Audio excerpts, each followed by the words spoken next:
Valor económico agregado, también conocido como EVA por sus siglas en inglés, Economic Value Added, es un indicador financiero que se encarga de demostrar cuando las empresas están generando ganancias por encima del mínimo el cual tienen estipulado. Esta inversión que la empresa realiza es financiada por dos partes: los dueños o accionistas de la empresa y los acreedores. Lo que quiere esto decir es que las fuentes que originan el patrimonio o la deuda de la empresa son estas dos, lo cual genera un costo para la misma. Los costos de la deuda son más explícitos, ya que estos están derivados de la tasa de interés pactada con los acreedores, pero sin embargo el patrimonio también trae un costo que está relacionado con el costo de oportunidad. De manera que las fuentes de financiamiento que tiene la empresa generan para ella un costo de capital, que es un costo promedio de los costos de las fuentes financieras ponderadas, según la proporción en la que estas fuentes formen parte del financiamiento. A partir de este costo de capital, los activos de la empresa deberán producir una utilidad o ganancia que esta, al dividirla por el monto de los activos, genere entonces una rentabilidad igual o superior al costo de capital. Nunca debe ser inferior.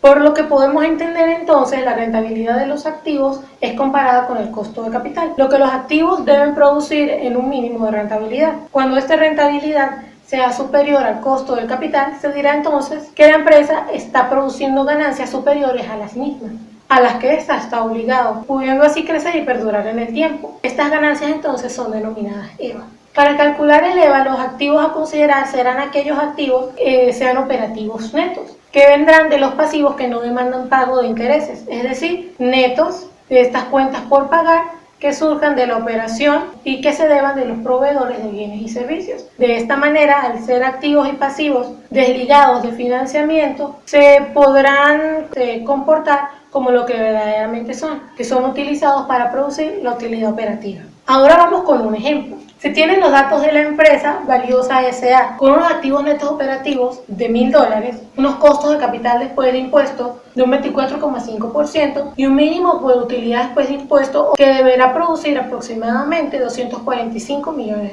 y un UODI también de $350 millones, siendo entonces que UODI 2 menos UODI 1 va a ser igual al EVA. Pasando esto al ejemplo, sería entonces los 350 menos los 245 van a dar $105 millones. Esos 105 millones restantes serán denominados EVA o valor económico agregado. Otra forma de calcularlo es definiendo al EVA como la cantidad residual que queda de restar a la UODI los costos de financiamiento que implican la posesión de los activos por parte de la empresa, siendo entonces que el EVA va a ser igual al UODI menos los activos netos por el costo de capital. Si tomamos en cuenta los datos presentados anteriormente, sería entonces que el EVA es igual a 350 menos el resultado de 1000 por 0,245, lo que será entonces 350 menos 245, que nos dará 105 millones. También viéndolo desde el punto de vista de la rentabilidad, el EVA se calcula siendo que EVA es igual a los activos por la rentabilidad, que a su vez está multiplicada por los activos netos menos el costo de capital. Cuando lo llevamos a los números del ejercicio que venimos manejando, el EVA es igual a 1000 por el producto de la rentabilidad, que es 350 entre 1000 menos el costo, que es 0,245, lo que nos dará que el EVA es igual a 1000 por 0,105, que es igual a 105 millones. Toda empresa debe pretender en mantener la buena estabilidad económica que ellas tengan, exhibiendo anualmente utilidades que sean superiores al mínimo que ellos vienen estipulado. En otras palabras, la empresa debe realizar acciones o tácticas que busquen como estrategia hacer que su EVA siempre se mantenga positivo y, si es posible, que éste crezca. Lo que ellos pueden hacer primero es el incremento del UODI sin necesidad de una inversión. Esta forma se refiere a que la empresa debe buscar el modo de aumentar la utilidad operativa sin hacer entonces nuevas inversiones, buscando que la rentabilidad de los activos mejore y así ésta sea superior al costo del capital. Para ello entonces la entidad debe tratar de aumentar sus ingresos por venta sin modificar los costos que conlleven a la misma, tratando entonces de que el mercado sea más efectivo. Continuando con la forma sobre cómo mejorar el EVA, tenemos como segunda opción alternativa invertir en proyectos que generen un RAN superior al costo de capital. Esto quiere decir que cuando tenemos un emprendimiento o un proyecto, el RAN debe ser superior al costo de capital para que así el EVA pueda generar una ganancia positiva, ya que al ser el RAN superior al costo de capital significa que nos está generando una utilidad rentabilidad. Liberar los fondos ociosos. Cuando en la empresa existen fondos ociosos, esto quiere decir que existe un exceso de liquidez, por lo que la empresa debe buscar dónde está ese exceso de liquidez para así liberarlo. Desinvertir en los proyectos que ya no generan una rentabilidad. La empresa puede tener proyectos que generen una utilidad o que generen una ganancia y que vaya bien, pero llega el punto en que esta rentabilidad ya no es la misma y puede decaer, por lo que deben hacer estudios en los que se vea dónde está generando este decaimiento para así poder desinvertir de ellos. Y gestionar el costo de capital. El costo de capital es el promedio ponderado de los costos de financiación, por lo que se debe llegar a acuerdos con las entidades bancarias para llegar a las mejores tasas de interés, que sean bajas, que no generen una ganancia o que nos generen un ahorro, para así poder ahorrarnos esa parte. Por lo que se tendría como mejor opción, analizando todas las opciones anteriores, la primera, ya que no necesitaría ninguna inversión. Análisis de los componentes del EVA. Al EVA lo componen tres elementos: la utilidad operativa después de impuestos, los activos netos de operación y el costo de capital. La utilidad operativa después de impuestos se calcula aplicando a la utilidad operativa la tasa de impuestos como si no existiera deuda, puesto que si se calcula tal como lo hacemos en el estado de resultados, podría arrojar un error, generando una sobreestimación en el RAN. Los activos netos de operación son los mismos activos operativos menos la porción de los acreedores de bienes y servicios. Y el costo de capital, en el que no se recomienda hacer ningún cambio a menos de que ocurran situaciones en la empresa en las que se vea en la necesidad o en la obligación de hacerlo. El EVA no operativo se conoce como EVA operativo cuando incluye partidas no operativas que se agrupan en los estados financieros en los rubros de otros ingresos y otros egresos. Sin embargo, no todas las partidas no operativas tienen efecto sobre el EVA. Tenemos, por ejemplo, las cuentas de gastos financieros que no tienen efecto alguno, pues ya han sido consideradas en el costo de capital, y las cuentas de participación de las utilidades de filiales u asociados que le pertenecen a la empresa. Limitaciones: los indicadores tradicionales. El crecimiento periódico de las utilidades es lo único importante. Sugiere que el crecimiento por sí solo de la utilidad no es suficiente. Aun cuando para los empresarios en un primer plano es importante, no deben concentrarse únicamente en esto, sino en la rentabilidad implícita en dicho crecimiento y la cantidad de inversión que es requerida para sostenerlo. Asimismo, hace referencia a la ley financiera: utilidades que se inflan, más tarde se desinflan. Los indicadores financieros cuentan toda la historia de lo que sucede en la empresa. Acota que los mismos no cuentan toda la historia,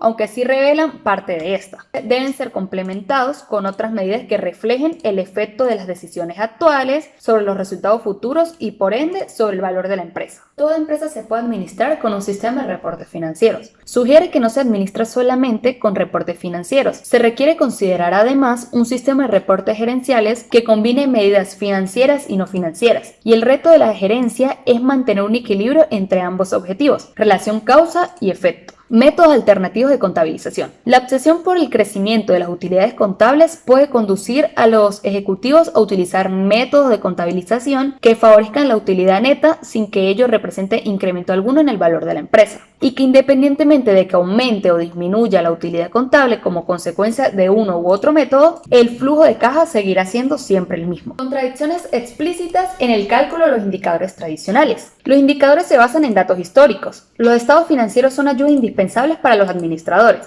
Sin embargo, no proveen cierta información y por ello poseen inherentes limitaciones, como por ejemplo, no proveen información alguna acerca de los valores actuales de la empresa, de activos y pasivos. No están enfocados hacia la mediación del valor agregado. La utilidad económica y no la utilidad contable es la que determina la capacidad de crear riqueza para el propietario, y ello no es medido con los indicadores financieros tradicionales, pues la misma debe considerar el costo de todo el capital empleado para generar ingresos. Están diseñadas para evaluar en el corto plazo. Debido a que son cálculos con las cifras que aparecen en los estados financieros, solo reflejan el efecto de las decisiones en las mismas, y no por parte alguna del efecto que dichas decisiones puedan tener en el largo plazo. Por lo tanto, se requiere del uso de indicadores que consideren cifras proyectadas que no necesariamente tienen en cuenta valores registrados en la contabilidad, y de valores que, a pesar de que aparecen registrados en los estados financieros del periodo, deben ser depurados. Falta de relación causa y efecto entre sus componentes. Frecuentemente se pretende medir con un indicador lo que el mismo no puede medir, y ello se debe a que no existe una verdadera relación de causa y efecto entre las cifras que se utiliza para su cálculo. Ausencia de alineación con las estrategias. Se refiere a que cuando se considera realizar un diagnóstico financiero, se requiere calcular un número grande de indicadores, siendo un concepto erróneo, en consecuencia no relacionándose con las estrategias de la empresa y originando confusión entre los usuarios y los evaluadores. No considera los requerimientos de inversión. Al utilizar la utilidad contable para evaluar ciertos aspectos relacionados con el desempeño de la empresa, se corre el riesgo de llegar a conclusiones equivocadas y en consecuencia a ello a la toma de decisiones desacertadas. Por ende, las decisiones trascendentales e importantes asociadas con el valor se toman con base a la gerencia de efecto y no con base en las utilidades contables. Alineación de los indicadores con la creación de valor. Un indicador está alineado con el concepto de creación de valor si su cálculo puede indicar algún tipo de impacto sobre el EVA. 2. Para que un sistema de indicadores esté realmente alineado con el criterio de valor agregado, debe incluir otras medidas financieras o no, que reflejen el efecto de las decisiones y realidades actuales sobre los resultados futuros. 3. A medida que un indicador esté asociado en relación causa y efecto con la generación de valor de la empresa, se considera como un inductor de valor. Inductores operativos y financieros de valor.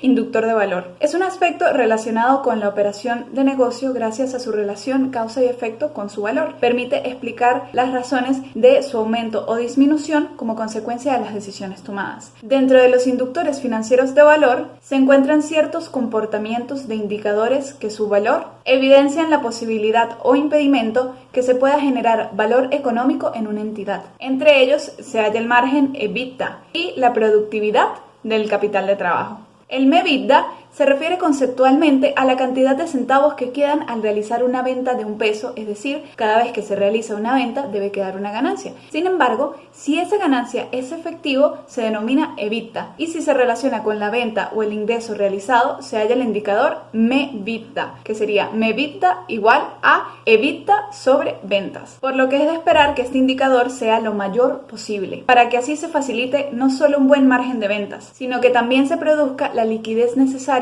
para la operación empresarial. Una posible disminución del EBITDA está asociado con ineficiencias operativas, es decir, que los márgenes de venta han disminuido, principalmente por la relación de precios a costos, por problemas en el área del mercadeo que hayan hecho necesario, disminución de precios a partir de rebajas y o descuentos. O por otra parte, que los costos han aumentado sin poder subir los precios. En general, si los márgenes de ganancia bajan, el EBITDA también. El PKT y su relevancia en las ventas. El PKT o productividad del capital del trabajo es otro indicador de la posibilidad de creación de valor en una empresa. Se conceptúa como la cantidad de centavos que una empresa no puede convertir inmediatamente en efectivo. Al realizar una venta unitaria en pesos, es decir, que para que la empresa realice una venta de $1, esa venta debe pasar desde la menor liquidez de un inventario y una cuenta por cobrar hasta que se cobre y se vuelva líquida, de donde se colige que el PKT debe ser lo menor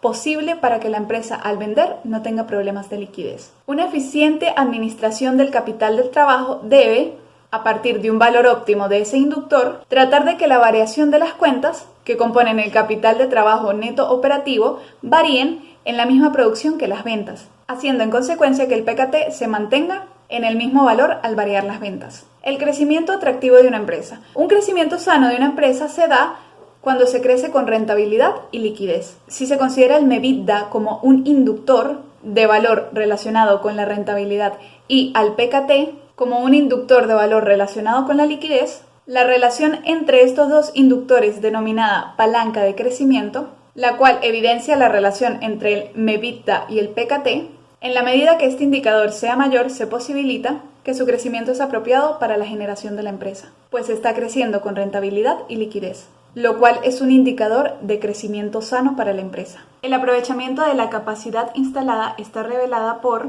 el inductor de productividad del activo fijo y refleja la eficiencia en el aprovechamiento de la capacidad instalada. Ese indicador se mide como productividad de activo fijo es igual a ingresos sobre activos fijos. Palanca de crecimiento.